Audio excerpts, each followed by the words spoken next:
Hello everybody, welcome to Kirby's Adventure. This is probably my favorite NES game, and I'm just going to be playing through it, because I can, I guess. Yeah, I got a little nice intro there. And, yeah, this is the first world, of course. Or level. I'm not sure why they're called level. I guess these are stages then. Yeah, I got the beam ability. There weren't hats in this game, which is, well, it's a bit different, I guess. Although there are some visual indicators for some abilities, like, sword ability, hold a sword, UFO ability, you are a UFO. Yeah. But other than that, not much of a way to tell. I think there's 25 abilities in this game, although of those, I think one of them you only get for some special thing at the end of the game, and two of them don't really do anything, so there's basically 22 abilities you can really use, and two of them just insta-kill all enemies, so yeah, it's a bit more like 20, I guess. But yeah, that's basically it. This is the crane minigame.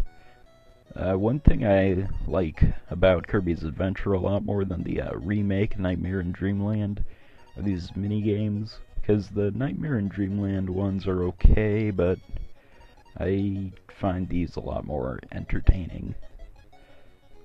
I mean, that's just me, though. I guess because they're less competitive, I suppose. Although I suppose that's probably why they put them in there, because multiplayer support. Alright, and 4 1-ups, that's a pretty good start. Although, those 1-ups don't really matter too much, since this game is pretty easy probably until well, there's a few difficult stages, and the last 2 or 3 worlds, and the final bosses, can be pretty tough if you're not very good at them. But other than that, yeah, this game is really easy. Which is why I keep getting hit by everything, yeah, because this game is so easy. Yeah, now this is the first instance of mini-boss in this game, just sort of throws bombs. Poppy Bros, I think is its name, or Poppy Bro, or something. Unless I'm thinking of something else. But yeah, they just give you the crash ability in this game. In the other games, I think they give you a bomb ability. Yeah, I went back for the power. I ended up doing that a fair amount, actually. Which probably isn't the most efficient way to play this game, since you really pick up powers left and right. So there's really no need to go back for anything unless it's unless you really want that power, I guess. Yeah. And yeah, that Maxim tomato over there, well, you'll see what happens. Basically, I didn't quite remember how exactly how fire works in this game, because in the other games, you can sort of aim the fire, and so you could destroy that block in other games, but not in this one. And yeah, I played this on the Wii U Virtual Console. Really like the Wii U. It's pretty good. Has its flaws though. But yeah, one thing good about it is it outputs 180 HD quality, so you can get really good quality Kirby's Adventure without an emulator. That's good. And That was actually, I think, well, maybe probably not the first time in my life, but it's one of the few times that I got to the top of that cloud minigame. Do that a fair amount, actually. Yeah, and this is, I think this is a pretty, oh yeah, I should probably explain this. Basically, I paused the game and took a break. I cut out just about all of it, though, because it was like a few minutes of video. Yeah, these enemies are really weird in this game. There's like, you know, there's like disembodied head thingies, there's like things that sweep with brooms, there's the Waddle Dees, there's a lot of weird enemies. Yeah, Fireball is one of my favorite abilities in this game because you can just travel a lot faster than just by walking around. Because walking around is just, I don't know, it's kind of boring, you know? And yeah, this, yeah, I lost the ability there, and why I was going back for it, I don't know, since the enemies respawn. It's, like I said, I end up doing that a lot. Yeah, and another Maxim tomato. Yeah, that's a pretty short level, actually. Oh, I actually got the ability back that time. Yeah, I don't think I ever got under, or above, or below the 3 mark in the Cloud minigame in this playthrough, which is kind of unusual. Although I do usually do fairly well. Yeah, that's the museum where you can collect abilities. And this is, this song in this stage is, one of the, songs that I really like the rendition in here a lot better than in, Nightmare in Dreamland. That's, one of the big problems I have with that game, is that some of the music, just sounds really off, I guess, in comparison to this game. Because, I mean, and this is an NES game too, so it's really, it just sounds, I guess, too advanced or something. Yeah, and this is, spoiler alert, the first death of the run is in here. It's coming up. Yep, there we go. Crashed into that guy. I just sneezed, sorry about that. Or coughed, I guess.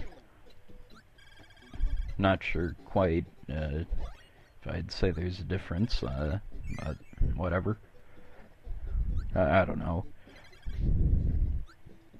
Yeah, I really like the beam ability, also like the spike ability, but the problem with the spike ability in this game is that it just doesn't like last forever, and it doesn't have that much range either. And unlike in Kirby 64, the spikes aren't on the bottom either, so it's just not that great of an ability in this game. But I still like using it, and coming up we got the first boss battle. This is the most difficult boss battle in the history of the Kirby series, Wispy Woods. Well, maybe not quite. Maybe more like the easiest, but yeah. Pretty much every Kirby game except, I think Kirby's Squeak Squad is actually the only one that doesn't have Wispy Woods in it. And Squeak Squad's like kind of a weird game. But yeah, that's the first boss for you. Not really tough at all, in fact. I like that little jingle at the end. And here's level 2, Ice Cream Island. I like ice cream as well. Ice cream's pretty good. Depending on the flavor, I guess. Because if it were like, I don't know, tofu flavored ice cream, that might be kind of gross, but, you know, vanilla, strawberry, chocolate, that stuff's all good. And, yeah, I really like the music in this level, too. Pretty catchy. There's it seems like a lot of Game Boy Advance remakes have, worse don't have as good music as the original. There's, Fire Red and Leaf Green, Nightmare in Dreamland, yeah. Can't think of any other examples off the top of my head, though. And is this? Yeah, this is, I think the only time I really get the parasol ability in this game. Yeah, I used it, actually fairly good effect there, to be honest. And then I lose it in, 5 seconds. And the tornado ability is another one of my favorite abilities, even though I'm not exactly a master at controlling it. There we go. Yeah, I don't think I got ever below 3 in this playthrough. Oh, and here's the only minigame I can never get completely right. I've yet to do it even after playing it a few times in a row. I mean, I can get fairly far. I think I've completed the second row, but never completed the third row. Never gotten even enough to get a 1-up out of it. Maybe I'll make that a bonus video. Just me getting a 1-up from that. Yeah, that'd be a great bonus video. Well, whatever. Yeah, this is probably, I think, the best example for me of a song that got, kind of botched in the remake. Just doesn't sound as good. At least I don't think it sounds as good. Maybe you do, if anyone is watching this.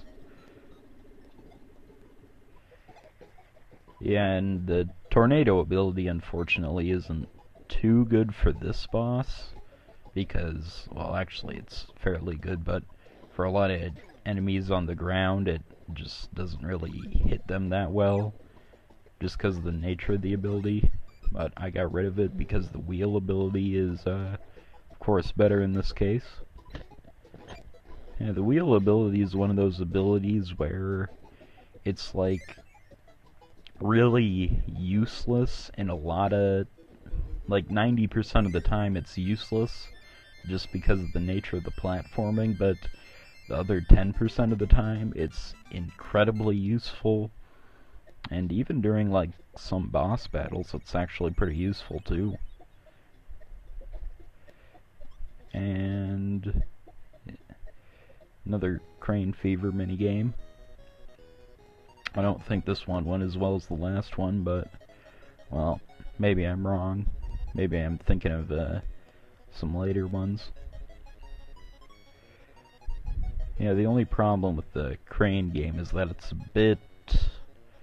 bit finicky, I guess. A bit picky sometimes. But it's still pretty fun. And nope, I don't fail it. Alright.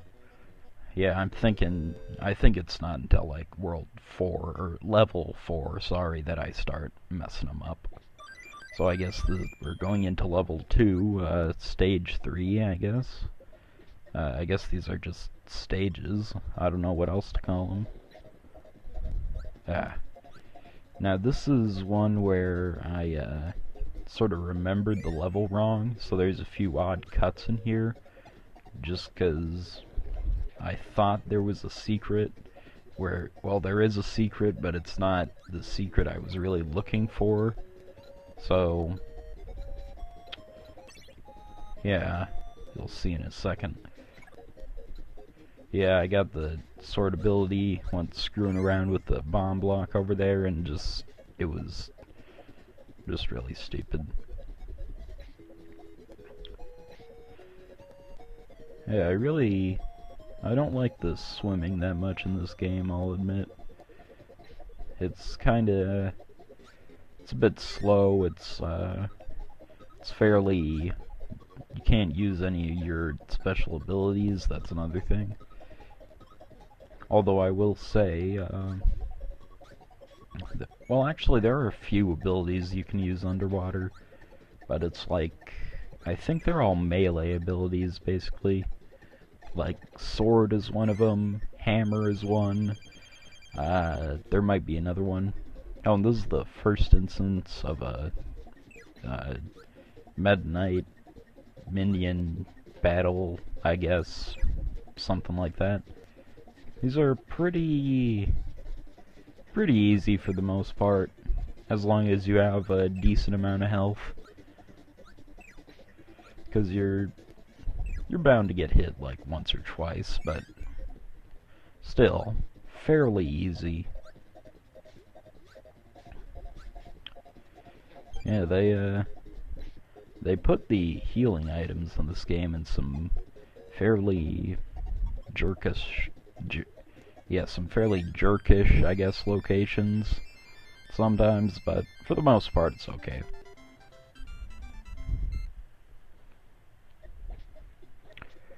Alright, and now there's another museum open, in addition to level 4, and this museum contains fire and laser abilities. Laser is kind of an unusual ability, I guess. It's, I think one of the few projectile shooter abilities in this game. But, of course, I don't show it off because I lose it, 10 seconds in. It's kind of embarrassing. Well, whatever. Yeah, these little, I don't know what they are, these polar bear guys or something, they got replaced with, like, I don't even remember what they got replaced with in the remake, but it's not those things, I don't think. They're not the same. That's all I remember.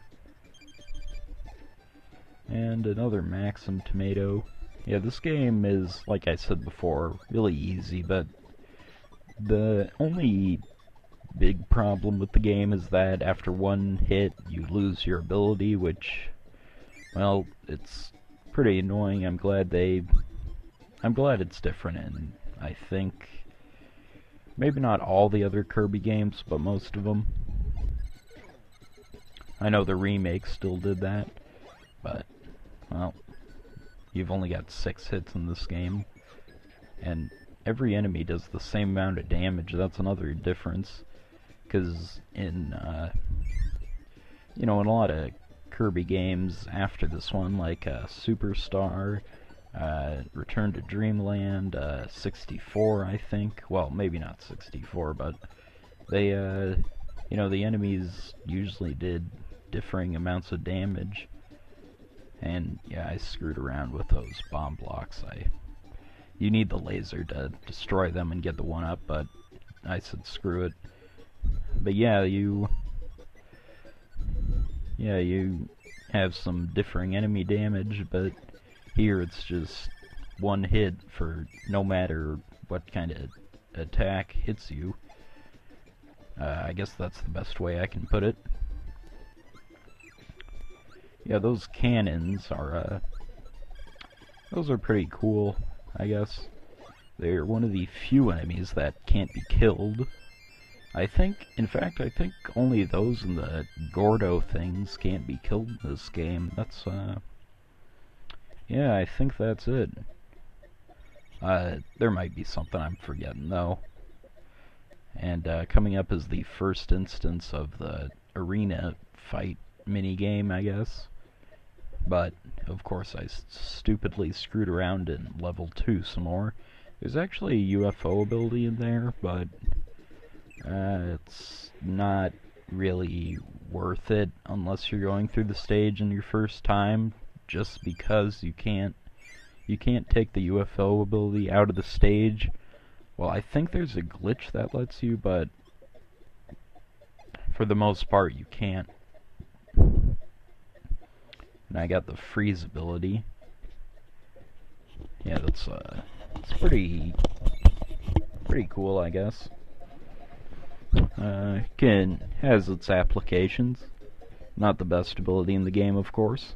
It's basically Spark, but it freezes the enemies into these ice blocks that you can push and sort of hit other enemies and stuff with. So it's basically a slightly improved version of Spark.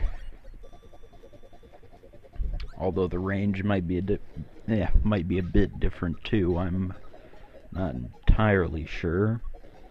Yeah, and down there I think is the first instance of that sleep enemy thing. Sleep, I think the only Kirby game where Sleep did anything at all was Squeak Squad.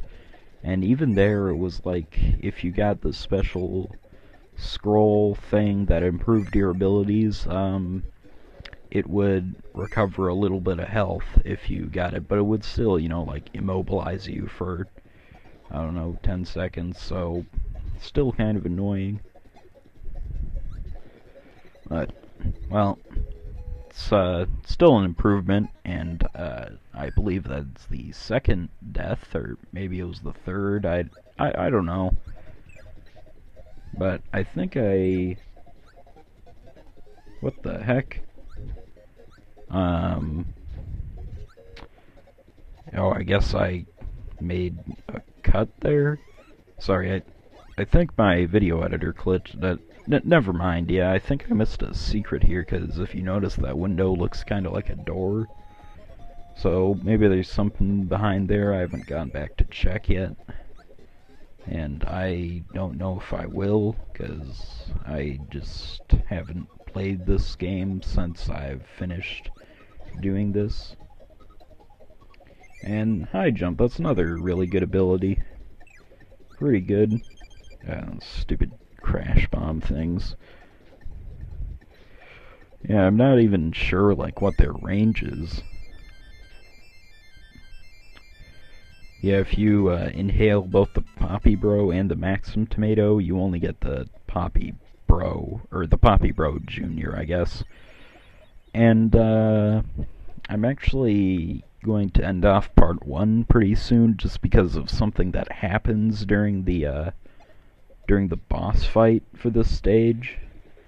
Well, you'll know what happens when you see it, alright? So, tell you what. You sit there real patiently and wait, and just watch me beat the mini-boss in this game, and then I'll be gone, alright? Okay, goodbye, so long.